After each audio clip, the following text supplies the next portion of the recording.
Les amis, bonjour. Ah, j'aime bien ces voix fortes.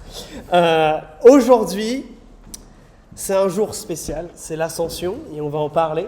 Et qui dit jour spécial, dit aussi nouvelle série d'enseignements chez nous. Et on va démarrer notre série de l'été qui va porter sur le livre des Actes. Et cette série, on l'a nommée « De la parole aux actes ». Et il y a plusieurs jeux de mots. Et pour les comprendre, je vous propose d'ouvrir vos Bibles sur le livre des Actes, chapitre 1. Et on va regarder ce qui s'y passe. Vous savez, le livre des Actes, c'est celui qui arrive juste après les 4 évangiles, les 4 biographies sur Jésus, Matthieu, Marc, Luc et Jean. Et juste après, on a le livre des Actes. Je commence à lire chapitre 1, verset 1. Cher Théophile, j'ai parlé dans mon premier livre de tout ce que Jésus a commencé de faire et d'enseigner, jusqu'au jour où il fut enlevé, après avoir donné ses ordres par l'Esprit Saint aux apôtres qu'il avait choisis. C'est à eux aussi qu'avec beaucoup de preuves, il se présenta vivant après avoir souffert. Il leur apparut pendant 40 jours, parlant du règne de Dieu. Comme il se trouvait avec eux, il leur enjoignit de ne pas s'éloigner de Jérusalem, mais d'attendre ce que le Père avait promis. Ce dont, leur dit-il, vous m'avez entendu parler. Jean a baptisé d'eau, mais vous, c'est un baptême dans l'Esprit Saint que vous recevrez d'ici peu de jours. Alors, ce début du livre des Actes nous apprend plein de petites choses, que ce livre est adressé à un homme qui s'appelle Théophile. Il est écrit de la part de Luc. Et Luc nous dit que c'est son deuxième ouvrage, qu'il y en a eu un premier. Ce premier, vous le connaissez, c'est l'évangile de Luc. Et Luc, il nous dit que là au verset 1, que ce premier livre qu'il a écrit, il nous parlait de ce que Jésus a commencé à faire et à enseigner. En d'autres mots, les paroles de Jésus. Ce que le Verbe lui-même, la parole de Dieu, a enseigné. Mais Luc nous dit, l'histoire, elle est loin d'être terminée. Jésus, il a annoncé qu'il se passerait des choses après sa mort et sa résurrection. Et il leur demande, c'est le verset 4, d'être en attente de ce que le Père a promis. Et on va voir que tout ça, ça touche finalement à beaucoup de choses qui nous concernent directement, parce que le livre des Actes, ça nous parle de l'Église. Ça nous parle des débuts de l'Église. Et pour une jeune Église comme la nôtre qui démarre, quoi de mieux que d'étudier la première Église? Et vous allez voir qu'on va parler de ce qu'est une Église, qu'est-ce qui s'y passe, mais surtout de l'Esprit Saint. Qu'est-ce qu'il fait? Parce que c'est la grande révolution du livre des Actes. Dieu vient vivre dans les croyants par l'Esprit Saint. Et ça sera le thème majeur de notre temps de la semaine prochaine avec la Pentecôte. Donc vous voyez que, vu entre guillemets le calendrier et ce que nous vivons en Église, c'est le temps pour nous de rentrer dans le livre des Actes. Et aujourd'hui, j'aimerais vous parler des versets qui suivent ce qu'on vient de lire et qui décrivent l'ascension. Alors, l'ascension. En France, on connaît surtout l'ascension parce que pour nous, ça veut dire un pont et ça veut dire des vacances. Parce que si on est honnête, on a un petit peu de mal à définir pourquoi cet événement, il est tellement important au point que c'est devenu une fête chrétienne majeure. Noël, on comprend, c'est la venue de Jésus, ça change. Pâques, on comprend, c'est la mort de Jésus qui va nous pardonner du péché et sa résurrection qui va nous donner l'espoir dans la vie éternelle. Mais l'ascension alors, pourquoi c'est si important? Eh bien aujourd'hui, c'est ce que je vous propose de creuser, c'est ce que je vous propose de comprendre. Quel est le sens de l'ascension? Que de voir que l'ascension, en fait, c'est un moment de transition important. Qu'à l'ascension, on change de paradigme, on change de dimension à l'ascension. Et il y a 3 choses qui vont changer pour toujours et de manière fondamentale à partir du moment où Jésus monte vers les cieux. Et pour ceci, je vous propose que nous lisions la suite de ce texte. Je continue, acte 1, et je commence au verset 6. Ceux qui étaient réunis, on parle des 12 apôtres, lui demandaient « Seigneur, est-ce en ce temps-ci que tu vas rétablir le royaume pour Israël ?» Il leur répondit « Il ne vous appartient pas de connaître les temps ou les moments que le Père a fixés de sa propre autorité. Mais vous recevrez de la puissance quand l'Esprit Saint viendra sur vous. Et vous serez mes témoins à Jérusalem, dans toute la Judée et en Samarie et jusqu'aux extrémités de la terre. » Et après avoir dit cela, Pendant qu'il regardait, il fut enlevé et une nuée le déroba à leurs yeux. Alors, on a nos amis les disciples qui sont un peu comme nous, un petit peu perdus. Parce que Jésus, c'est pas exactement le type de Messie, le type de personnalité que les Juifs attendaient. Ils s'attendaient à ce que quand le Messie vienne, un leader politique vienne. Quelqu'un de fort qui allait les délivrer de l'oppression romaine. Vous savez qu'Israël n'était plus indépendant à cette époque-là. C'est ce qu'ils attendaient. Mais ils ont bien vu qu'avec Jésus, les choses étaient un peu différentes. Que Jésus, la rébellion qu'il menait, elle n'était pas par la force, mais elle était par l'amour. Que ce Messie-là, il n'allait pas écraser ses ennemis, il allait donner sa vie pour eux.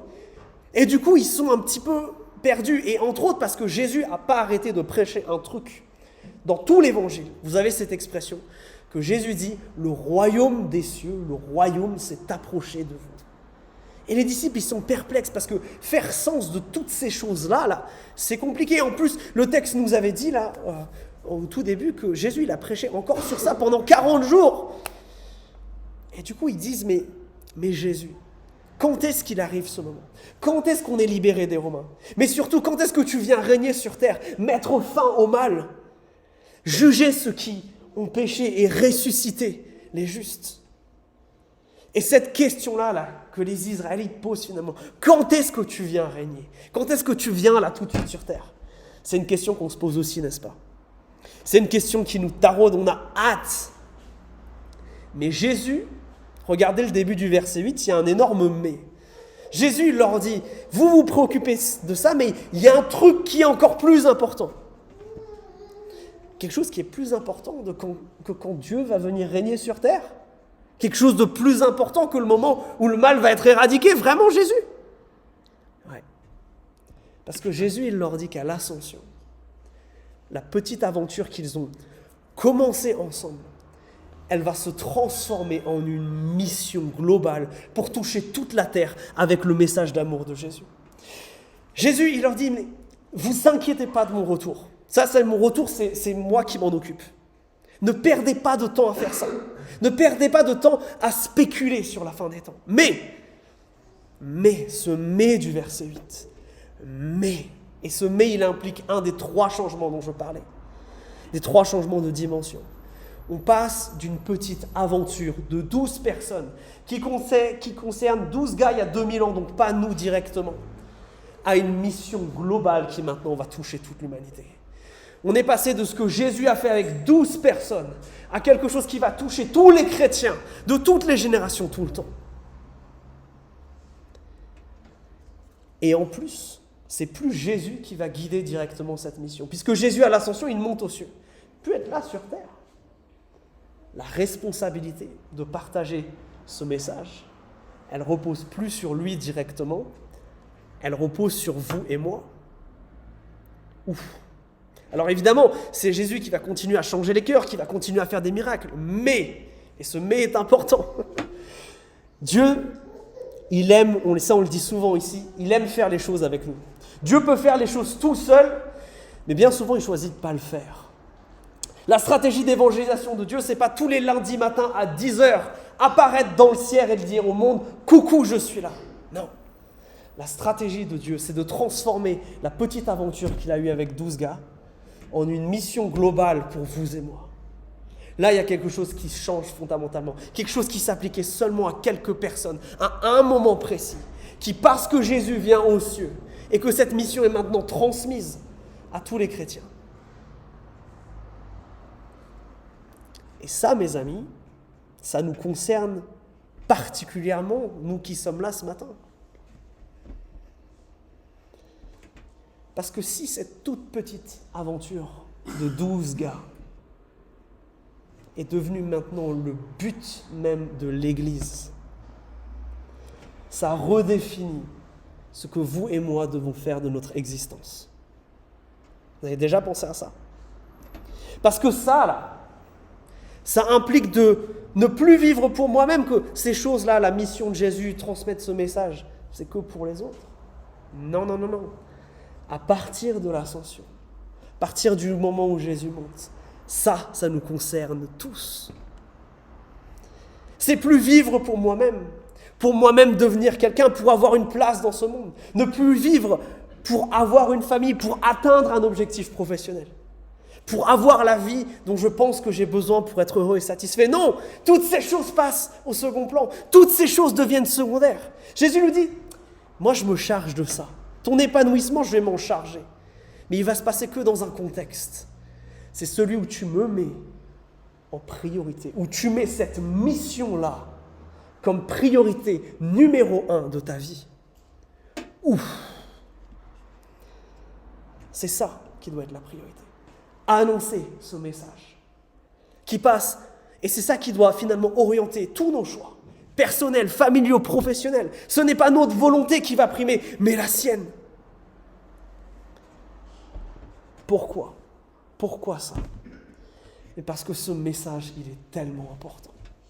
Parce que ce message, mes amis, ce message d'amour de la part de Dieu, c'est amener finalement aux oreilles de ceux qui sont captifs du péché, le message qui va finalement les libérer. C'est amener aux orphelins, aux veuves et aux divorcés, le message qui va les inclure dans la famille la plus grandiose de l'univers.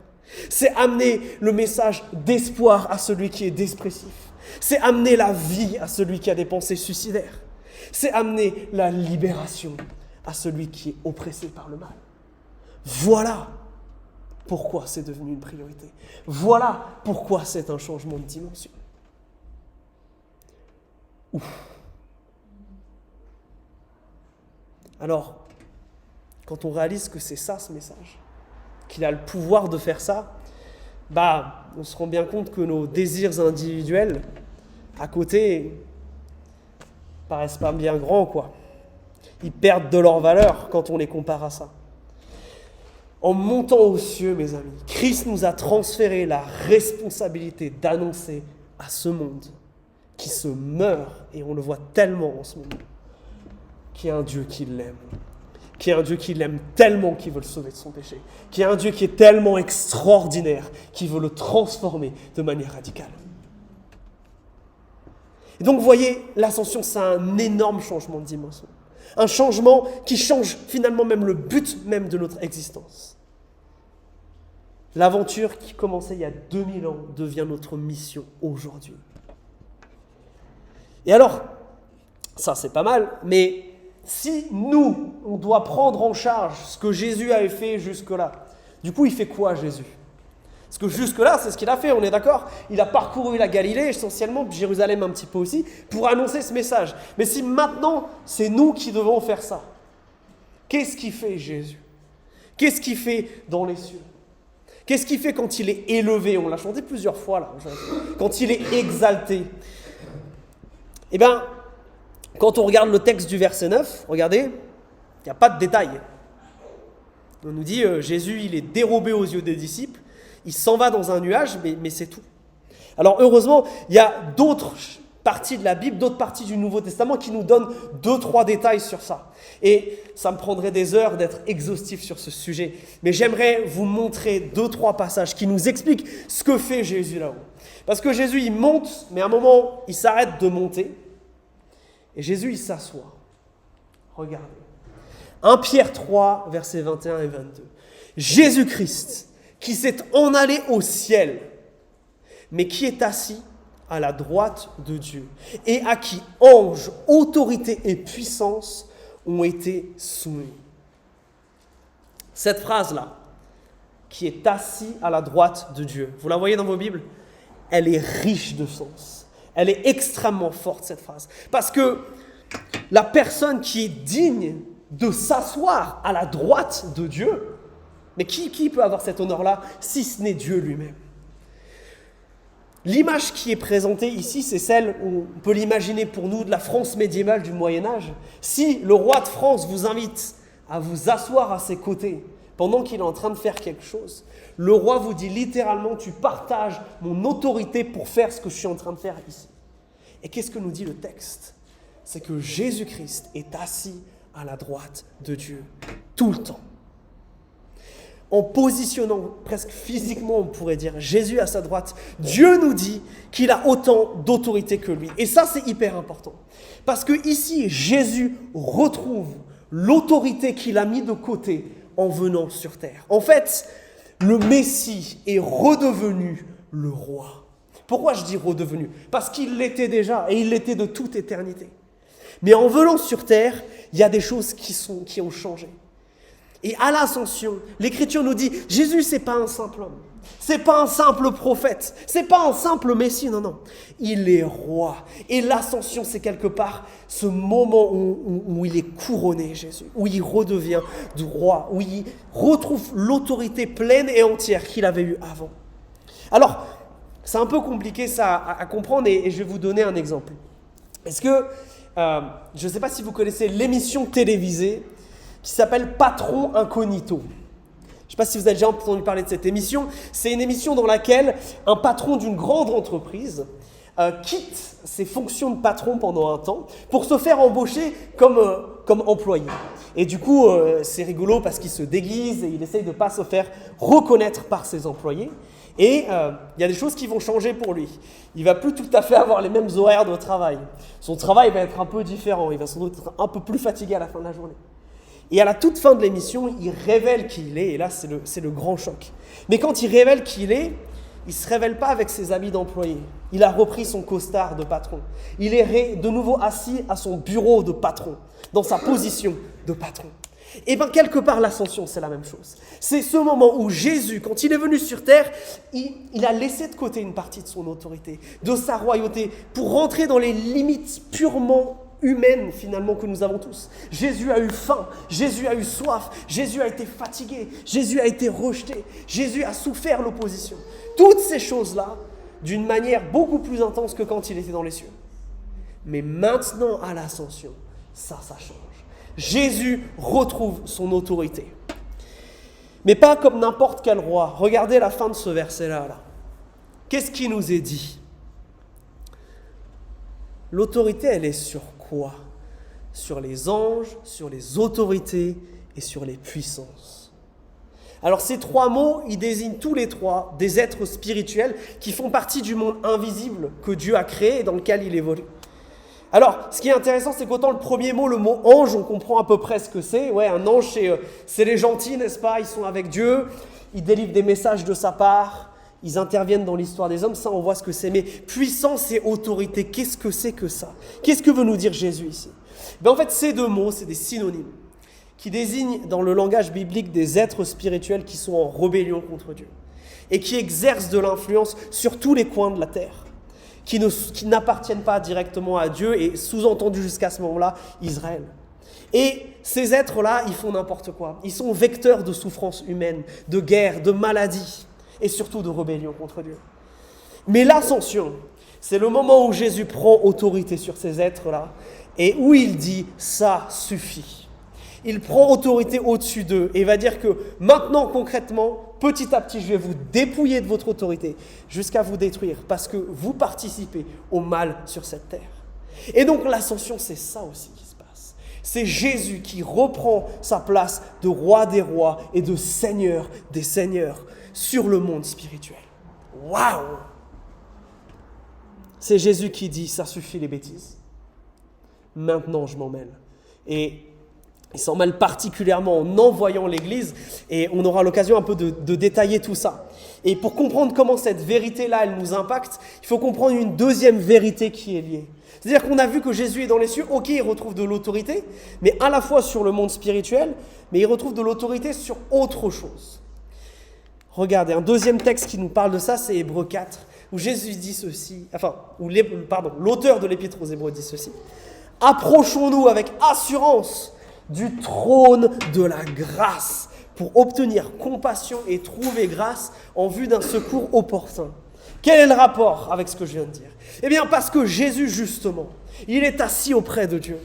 Nous avons accès désormais à sa présence. Nous avons accès au secours de sa main. Et pourquoi ça c'est possible? Eh bien parce que, en étant aux cieux, Christ a autorité aussi sur le péché. Le péché, c'est ce mot dans la Bible pour nous parler du mal en fait, du mal que nous faisons. Et le mal qu'on fait, il nous sépare de Dieu. À chaque fois qu'on fait le mal, vous et moi, c'est comme si on dressait une barricade entre Dieu et nous. Et ça, c'est terrible, parce que ça nous empêche de nous approcher de lui. Et à Pâques, Jésus, il a fait voler en éclats ces barricades. Amen. Mais Il faut que ces barricades, elles restent éclatées. Il ne faut pas qu'à chaque fois qu'on pêche, elles se rebâtissent et elles nous reséparent de Dieu. Non. Comment on s'assure que ça ne se passe pas? Eh bien, parce que Christ est à la droite de Dieu. Le péché n'a plus le pouvoir de nous séparer de la présence de Dieu.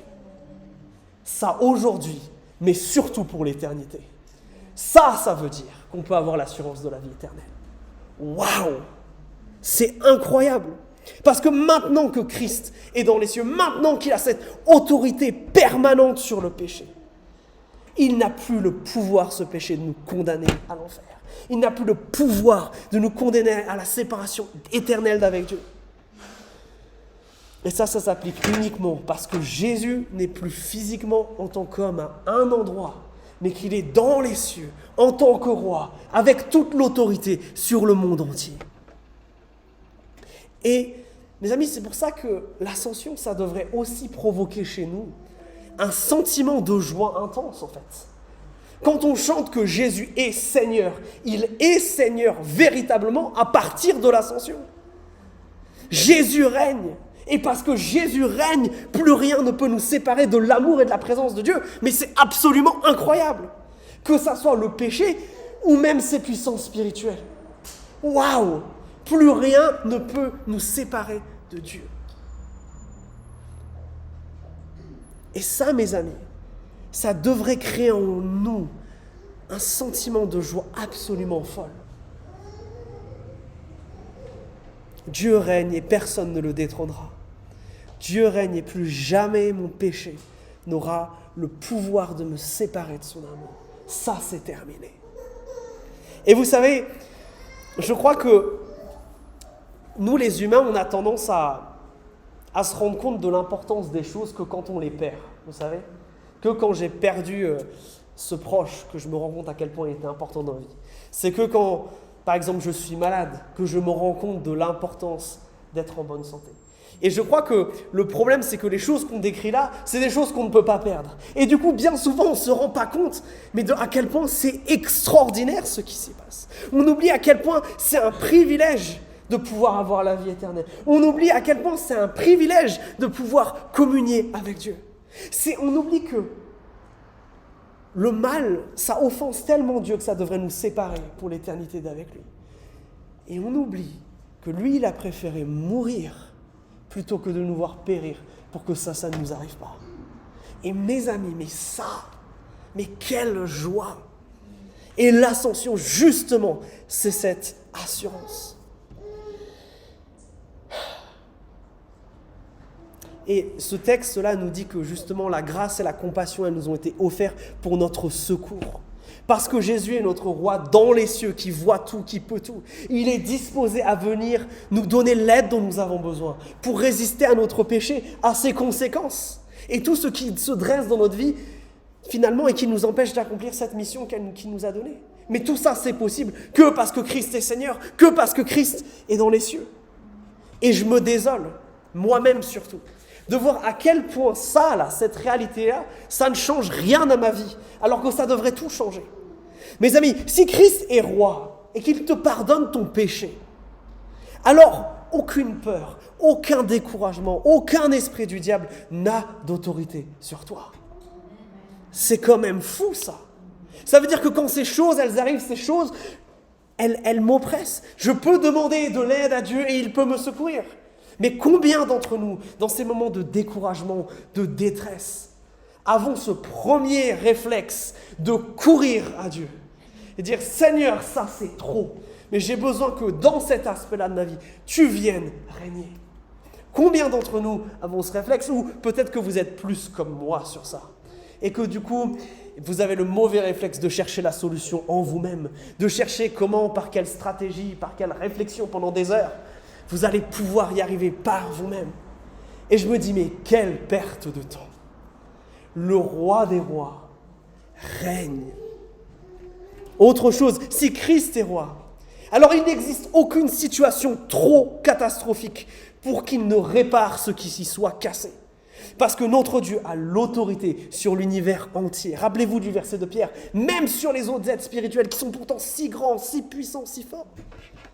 Et pourtant, je me rends bien compte, et je ne sais pas si c'est aussi votre cas, que dans ces situations catastrophiques, là encore, je fais confiance à mon intelligence et à ce que je crois juste pour déterminer si Dieu peut agir ou ne peut pas agir. Mais quelle folie! Si Christ règne, alors tout est possible. Alors absolument aucune relation n'est trop brisée, aucune situation n'est trop désespérée pour que Christ fasse un miracle. Mais bien souvent, parce que nous oublions qu'il règne, nous oublions aussi cela. Mes amis, si Christ est roi et qu'il veut nous envoyer dans cette mission-là, qui doit redéfinir notre existence, alors je peux, et même je dirais je dois, lui demander ce dont j'ai besoin pour l'accomplir. Mais bien souvent, chrétiens, qu'est-ce que nous faisons? Nous considérons simplement Dieu comme quelqu'un à qui on doit rendre des comptes sur l'évangélisation, et on va essayer de faire des trucs dans notre coin, et puis à un moment, on va revenir vers lui, on va dire, bon bah Seigneur, ça n'a pas trop marché, c'était pas génial, j'ai eu peur, je ne savais pas comment faire, etc. Mais si Jésus est roi, mes amis, alors c'est dans ces moments qu'il faut demander à Dieu le courage, qu'il faut demander à Dieu les mots, qu'il faut demander à Dieu les opportunités dont nous avons besoin pour accomplir cette mission qu'il nous a confiée. Mes amis, notre Dieu, c'est un Dieu bon. Il ne veut pas nous mettre dans des situations qui sont complètement impossibles et nous demander de faire des choses dont nous ne sommes pas capables. Ça, ce n'est pas le Dieu que nous avons adoré tout à l'heure. Le Dieu que nous adorons, s'il nous permet dans cette situation-là, c'est pour que nous dépendions de lui, pour que nous apprenions à être en partenariat avec l'Esprit Saint qui veut transformer et qui veut sauver les nations. Alors, on change de dimension. Pourquoi? Parce que une aventure de quelques gars devient la mission de l'Église en entier pour tous les siècles. On change de dimension parce que Jésus, qui faisait déjà des choses extraordinaires en tant que Messie, est maintenant le roi des rois, assis à la droite de Dieu. Mais il y a un troisième changement de dimension. Et il arrive à la fin du texte. Et du coup, là, on va reprendre la lecture qu'on avait laissée de côté. Je reviens au verset 10, regardez. Jésus vient de monter. Et qu'est-ce que font les apôtres? Et comme ils fixaient le ciel pendant qu'ils s'en allaient, deux hommes en habits blancs se présentèrent à eux et dirent: « Hommes de Galilée, pourquoi restez-vous à scruter le ciel? Ce Jésus qui a été enlevé au ciel du milieu de vous viendra de la même manière que vous l'avez vu monter au ciel. » Ce qui était pendant des années un seul espoir, un petit espoir dans le coin de la tête des Juifs, que Dieu ferait quelque chose, c'est-à-dire la venue de ce royaume de Dieu. C'est désormais une certitude, et c'est ça qui se passe. Seul Dieu sait ce qui va se passer et comment vont se passer la fin des temps. Personne d'autre ne le sait et ne peut le faire. Mais Dieu, pour bien leur montrer que ce qu'ils viennent de voir là, que Jésus monte et qu'un jour il reviendra, que tout ce qu'il a dit, c'est pas du vent, il leur envoie deux petits anges pour leur prouver que c'est pas une hallucination ce que vous venez de voir. Non, non, c'est quelque chose de certain. Pour confirmer ce qu'ils ont vu, parce que dans la tradition juive, il faut 2 ou 3 témoins pour valider que quelque chose est vrai. Et là, donc, vous avez plusieurs groupes. Et c'est aussi dans cet objectif-là. Mais regardez, les anges, ils les challengent aussi sur leur manière de comprendre les choses. Certes, votre espoir que Dieu fasse un jour un truc, c'est maintenant une certitude parce que Christ est monté aux cieux. Mais il y a des choses qu'ils n'ont pas compris. Parce que s'ils gardent les yeux là, comme ça, ils vont attendre longtemps parce que nous, on attend encore aujourd'hui. Sauf que s'ils s'attendent à ce que Jésus revienne tout de suite, ils vont être un petit peu déçus en fait. Mais du coup, Dieu est un Dieu bon, il ne va pas les laisser galérer pendant trop de temps, il va justement envoyer ses anges pour leur dire: les amis, je vous rappelle ce que Jésus vous a dit au verset 8. Le but, c'est de ne pas garder les yeux fixés vers le ciel, à attendre que Dieu revienne, à laisser passer cette vie en disant: bon Seigneur, quand est-ce que je te rejoins? J'en ai marre, j'attends. Non, non. L'ange leur dit: arrêtez de regarder. Pourquoi? Parce qu'il y a cette mission qui vous attend. Parce que maintenant, il faut vivre, les amis. Et ce qui est malheureux, c'est que justement, parce que nous avons cette certitude de la mission, nous avons la certitude que le royaume de Dieu arrive, nous avons la certitude de la vie éternelle. Toutes ces choses qui étaient que des espoirs sont maintenant des certitudes. Mais ça ne nous pousse pas malheureusement à aller de l'avant alors que c'est ce que Dieu voudrait? Combien d'entre nous, finalement, avons cette attitude passive, presque passive, de juste dire, Seigneur, j'attends. J'attends que tu fasses. J'attends. Les yeux gardés vers le ciel, au lieu d'aller, comme dit la parole, d'aller dans le monde entier, de faire des disciples parmi toutes les nations, de les baptiser au nom du Père, du Fils et du Saint-Esprit, et de leur enseigner tout ce que Jésus nous a appris. C'est pour ça que nous devons vivre. Le problème, c'est que bien souvent, comme les disciples, nous choisissons de garder les yeux en l'air au lieu de regarder vers la mission qui arrive. Mes amis, c'est ça l'ascension. C'est pour ça que c'est un moment si fort. C'est pour ça que c'est un moment si déroutant, si important, que l'Église, dès le départ, elle en a fait une fête. Au contraire, et c'est rigolo, en France, on en a fait des vacances de ce moment-là. Alors que c'est un appel à la mission. C'est un appel à changer de perspective. C'est un appel à reconnaître surtout que Jésus est roi et Seigneur. Et je vous propose de répondre en particulier à cet aspect de ce que Dieu nous dit ici. Et de nous poser la question suivante. Est-ce qu'en ce moment, est-ce que Jésus est effectivement le roi de ce que je fais? Et ça veut dire que ma priorité, c'est cette mission. Est-ce que dans ma famille, Jésus règne? Est-ce que dans ce que je me pose comme objectif, Jésus règne? Est-ce que c'est lui, quand je dis qu'il est Seigneur de ma vie, est-ce que c'est plus que des mots? Est-ce que c'est la réalité? Parce que si c'est le Seigneur, c'est lui qui oriente tout le reste. Moi, je dois confesser que des fois, c'est vraiment pas le cas, alors que ça devrait l'être. Et vous voyez, moi, mon métier à plein temps, c'est d'être pasteur. Mais est-ce que nous sommes tous saisis de cela? Notre but dans la vie, c'est que tous reconnaissent que Jésus est Seigneur. Alors, je ne sais pas ce que le Saint-Esprit vous a dit pendant ce temps qu'on a passé ensemble. Mais peut-être que comme moi, vous sentez ce besoin de redire à Dieu, je veux que tu sois le Seigneur. Je reconnais que sur ces aspects-là de ma vie, c'est moi qui ai pris le contrôle au lieu de te laisser le contrôle. C'est pas toi qui... Je ne te donne pas la place de roi. Je vous invite à réfléchir un instant à cela. Est-ce que dans tous les aspects de votre vie, Jésus-Christ est Seigneur?